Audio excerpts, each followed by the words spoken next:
இப்போது ஜலாலின் மனதில் ஒரே ஒரு எண்ணம் மட்டும்தான் இருந்தது, அது ஜோதாவை அடைவது.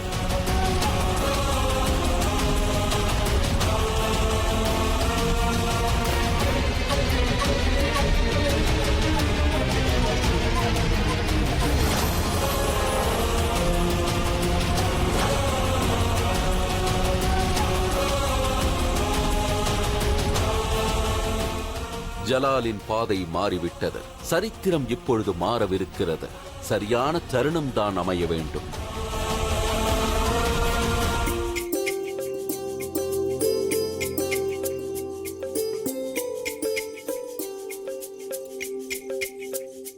இந்த நகையை போட்டு காட்டு. பாட்டி, இந்த நகையை நான் இரவு முழுவதும் அணிந்திருந்தால் என் உயிரே போய்விடும். ஓஹோ, இந்த காலத்து பெண்கள் மிகவும் பலகீனமானவர்கள். பொம்மலாட்ட பொம்மையை போல.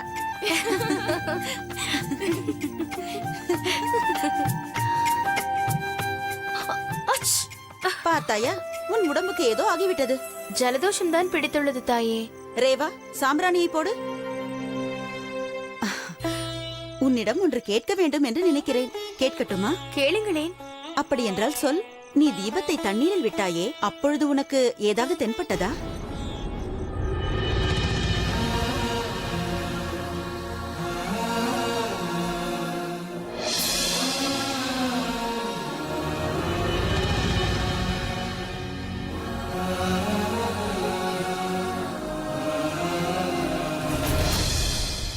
அந்த சமயத்தில் ராஜா சூரியபான் சிங் உன் பின்புறத்தில் நின்று கொண்டிருந்தார்.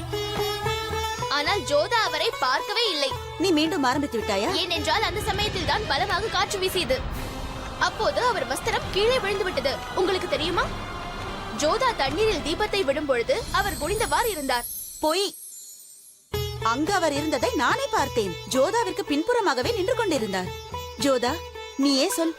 தண்ணீரில் அவர் முகம் உனக்கு தெரிந்ததா, தெரியவில்லையா? ஆம், தெரிந்தது. எப்படி இருந்தார் ராஜா சூரியபான் சிங்? பரவாயில்லை. எனது பரவாயில்லையா? பிறகு ஏன் அவரை திருமணம் செய்து கொள்ள போகிறாய்? அப்படியானால் இவளுக்கு திருமணம் செய்து விடுங்கள். அம்மா அம்மா, எனக்கு அவரை திருமணம் செய்து வைத்து விடுங்கள். எனக்கு அவரை மிகவும் பிடிக்கும். சுகன்யா, நீ இப்பொழுது இங்கிருந்து போகிறாயா இல்லையா? சுகன்யா,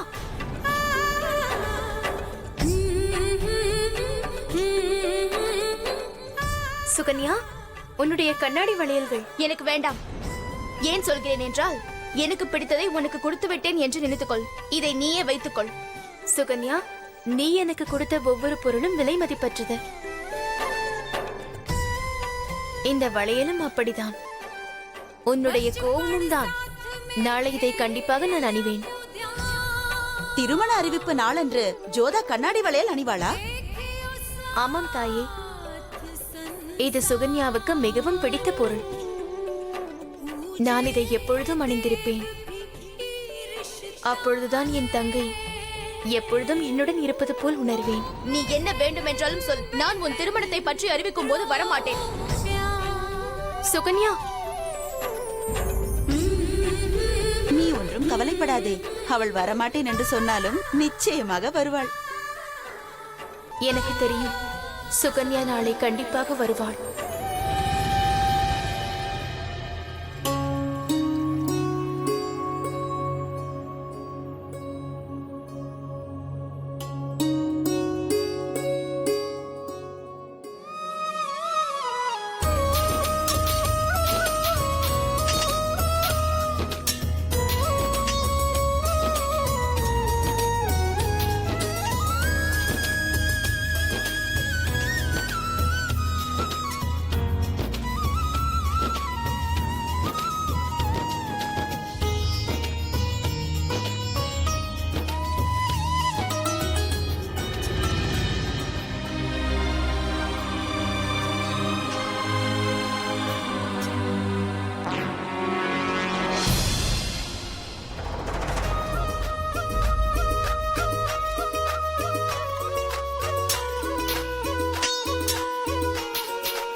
நீங்கள் ஏதோ மாயமந்திரம் செய்கிறீர்கள் அண்ணா.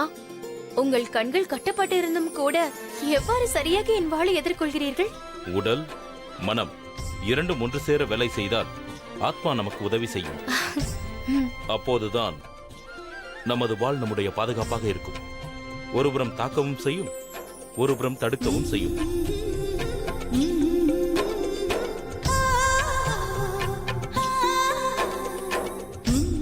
இது என்னுடைய பாக்கியம். அதனால்தான் நீங்கள் குருவாக கிடைத்துள்ளீர்கள். தந்தைக்கு பிறகு தாங்கள் தான் ஆமீரை சிறப்பாக ஆட்சி செய்ய முடியும்.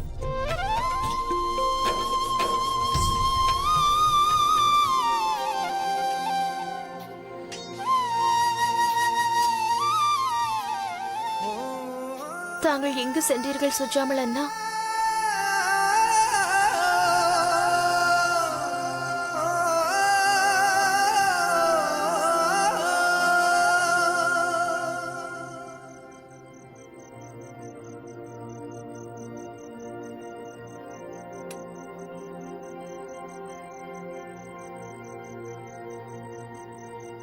என்னை பிடிக்கச் சொல்லி பகவான் தாஸ் சேனைகளை அனுப்பினான்.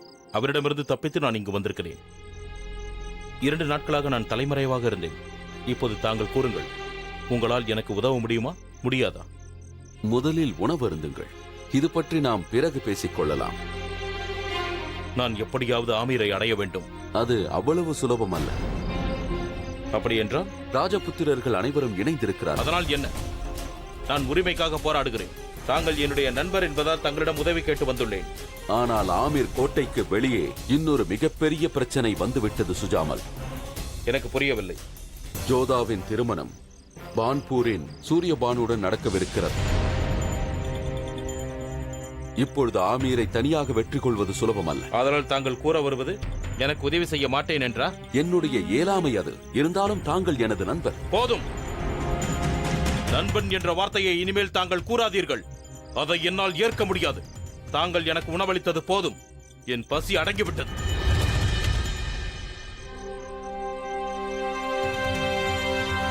நெல் சுஜாமல், உன் கோபத்தை குறைத்துக்கொள். சற்றே சிந்தித்துப் பார். தனி ஒருவன் போரிட்டு அவ்வளவு பெரிய சாம்ராஜ்யத்தை வெற்றி கொள்ள இயலாது. நான் சொல்வதை கேள். ஒருவேளை ராஜபுத்திரர்கள் உன்னை கொன்றும் விடலாம். தாங்களும் ஒரு ராஜபுத்திரர் தான். பிறகு ஏன் இந்த அமைதி? எனது உடலில் உயிர் இருக்கும் வரை ஆமீரை மீட்க போராடிக் கொண்டே இருப்பேன். அந்த விஷயத்தில் யாரும் என்னை எப்போதும் தடுக்க முடியாது. அது தாங்களோ இல்லை ராஜா பார்மல், அதோடு ராஜா சூரியபானும் தான்.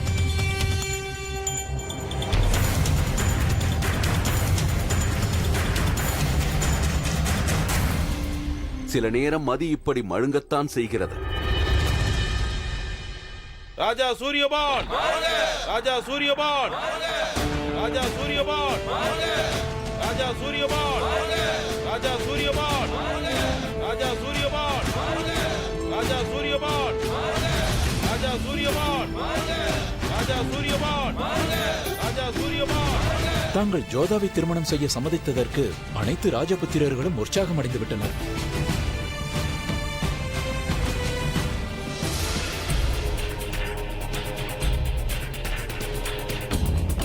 பூமி விழுங்கி விட்டதா, ஆகாயம் மறைத்து விட்டதா? ஷாயன்ஷா எங்கு சென்றாரோ தெரியவில்லை. ராஜா சூரியபான், ராஜா சூரியபான், ராஜா சூரியபான், ராஜா சூரியபான், ராஜா சூரியபான்.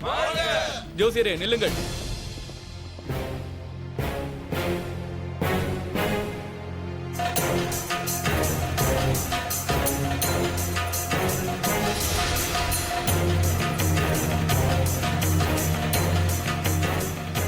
யா அல்லாஹ், என்னை அடையாளம் கண்டு விட்டார்களா?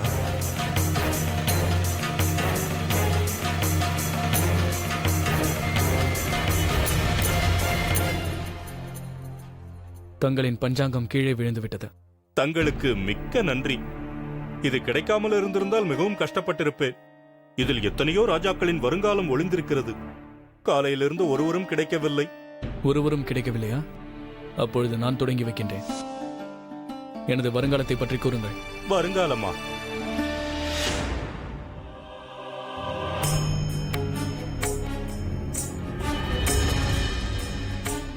அடேங்கப்பா, எவ்வளவு பெரிய மீசை! நான் மாட்டிக்கொண்டால் அதைக் கொண்டே இறுக்கி கொன்று விடுவான். இனி அல்லாதான் நம்மை காக்க வேண்டும்.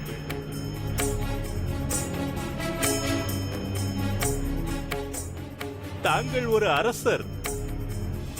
இன்று தாங்கள் ஒரு நல்ல காரியத்தை செய்ய போகிறீர்கள். எனது நெற்றியில் உள்ள திலகம், பிறகு அலங்கரிக்கப்பட்ட இக்குதிரைகள், இதை பார்த்தே கூறிவிடலாம் நான் ஒரு நல்ல காரியத்திற்கு தான் செல்கின்றேன் என்று. திடீர் மழை போல் ஏதாவது முக்கியமான விஷயம் இருந்தால் கூறுங்கள் ஜோசியரே. அது போன்ற ஒரு சந்திப்பு இருக்கின்றது. அந்த சந்திப்பு தங்கள் வாழ்க்கையிலேயே மிகப்பெரிய திருப்பத்தை ஏற்படுத்த போகிறது. அது வெகு நாட்களுக்கு முன்பு நடந்து முடிந்த விஷயம் ஜோசியரே. தங்களுக்கு என்னவோ வருங்காலத்தை பற்றி கணிக்க தெரியவில்லை என்றுதான் எனக்கு தோன்றுகிறது. அல்லது தாங்களுக்கு கூற விருப்பம் இல்லையா? தங்களை போன்ற மகாராஜாக்கள் தான் என்னை போன்றவர்களுக்கு வருங்காலத்தை ஏற்படுத்தக்கூடியவர்கள். ஆனால் தங்களுடைய ரேகை என்ன கூறுகிறதென்றால் தாங்களே தங்கள் வருங்காலத்தை நிர்ணயிக்கக்கூடியவர் என்று.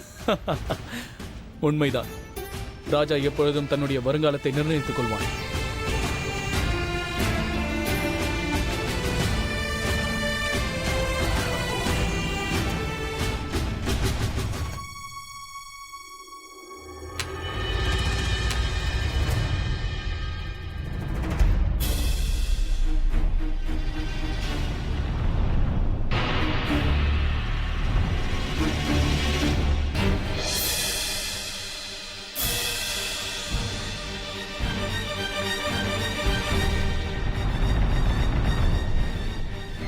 தற்பொழுதுதானே தாங்கள் கூறினீர்கள் ராஜா மற்றவரின் விதியை நிர்ணயிப்பான் என்று. ஆம் மகாராஜா. அப்படி என்றால் செல், இன்று உன்னுடைய வருங்காலத்தை நான் கூறுகிறேன்.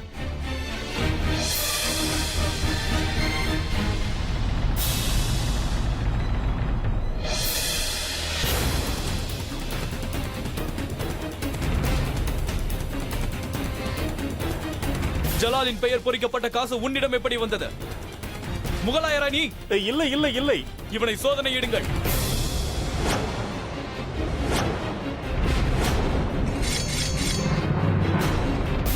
நீதானே கூறினாய் இன்று எனக்கு நல்ல நாள் என்று. அதனால் இந்த நல்ல நாளில் நான் உனது தலையை அனைத்து ராஜபுத்திரர்களுக்கும் சமர்ப்பிக்கிறேன்.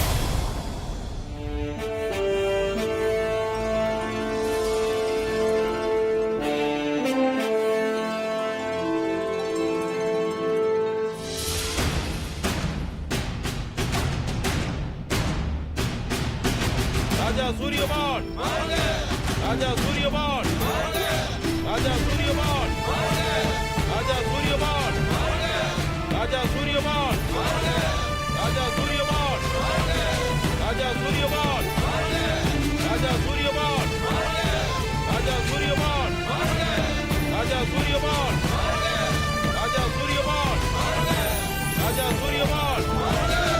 ராஜா சூரியபான், ராஜா சூரியபான், ராஜா சூரியபான், ராஜா சூரியபான்.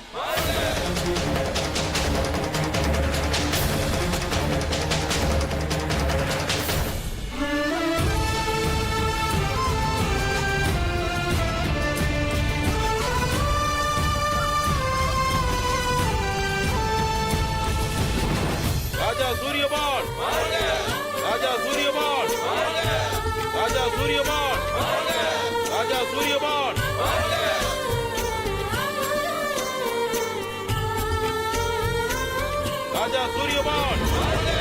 ராஜா சூரியபான், ராஜா சூரியபான், ராஜா சூரியபான்.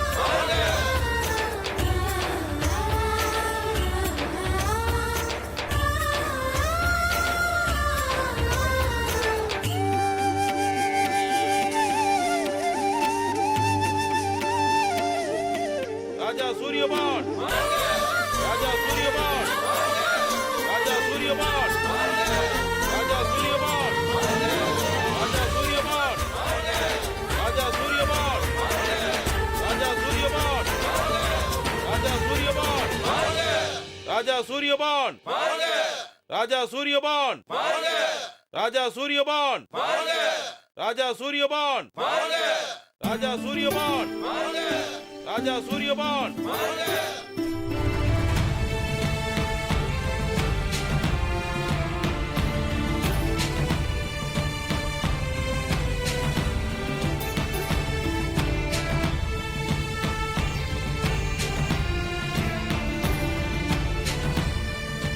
ஜோதா, வெட்கப்படுவதை விடு. உன் வருங்காலம் உன் பின்னால் நின்று கொண்டிருக்கிறது. வருங்காலம் பின்னால் நிற்காது தாயே, முன்னால் தான் நின்று கொண்டிருக்கும்.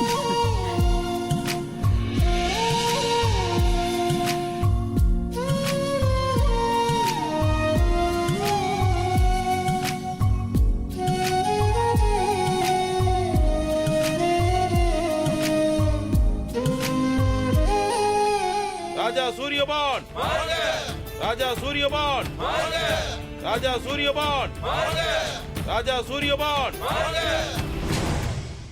ராஜா பார்மல் சிங். அனைவருக்கும் என் வணக்கம். இந்த மகா அற்புதமான சுபதினத்தில் உங்கள் அனைவருக்கும் மீண்டும் ஒரு மகிழ்ச்சியான செய்தியை கூறவிருக்கிறேன். அந்த மகிழ்ச்சியான செய்தி என்னவென்றால், எனது மகளான ஜோதாவின் திருமணம். இப்படி ஒரு அருமையான வரன் தேடினாலும் கிடைக்காது. எனது மகள் ஜோதாவிற்கு கிடைத்தது அவள் பாக்கியம். கான்பூரின் ராஜா சந்திரபான் சிங்கின் மகன் சூரியபான் சிங்குடன் நிச்சயிக்கப்பட்டுள்ளது. ராஜா பார்மல் சிங், ராஜா சூரியபான் சிங்.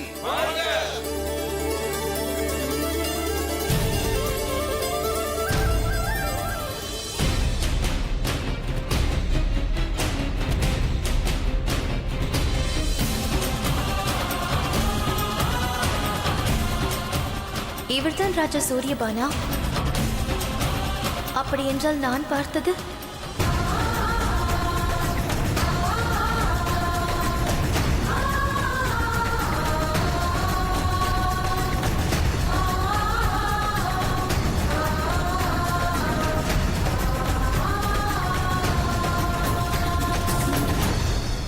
நல்ல முகூர்த்த வேளையில் இவர்களின் திருமணம் நிச்சயிக்கப்படும். இந்த சந்தோஷமான தருணத்தில் ஆமீரின் ராஜா பார்மல் ராஜா சூரியபானுவிற்கு 1000 யானைகள், 2000 குதிரைகள், 500 ஒட்டகங்கள், 400 பசுக்கள், 100 கிலோ தங்கம், 1000 கிலோ முத்து, 1000 கிலோ வெள்ளியும் இதர ஆபரணங்களும் அன்பளிப்பாக தருகிறார். இன்று இந்த சுப வேளையில் யாம் எமக்கு வரப்போகும் ராணிக்கும் ஆமீரின் பிரஜைகளுக்கும் ஒரு பரிசு கொடுக்க விரும்புகிறேன்.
அனைவரும் கேளுங்கள். ஜோசியர் வேடம் அணிந்து வந்த முகலாயர்கள் அனுப்பிய ஒற்றனிவன். ஊனமுற்றவன் என்ற சாக்கை வைத்து ஆமீரில் அத்துமீறி நுழைந்தவன் இவன்.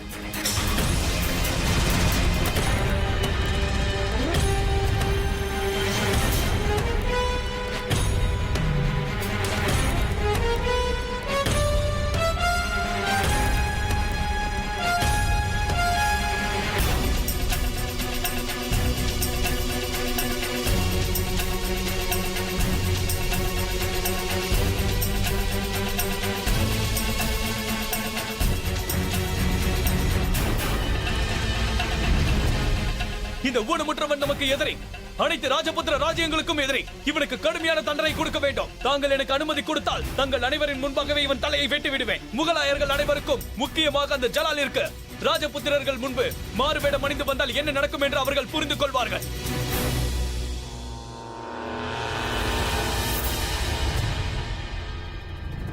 இது தங்களின் ராஜ்யம். தண்டனை வழங்கும் அதிகாரம் தாங்களுக்கே உள்ளது. இதற்கு மரண தண்டனையே சரியான தீர்ப்பாகும். இவன் தலையை கொய்து முகலாயர்களுக்கு பரிசாக அனுப்பி வையுங்கள்.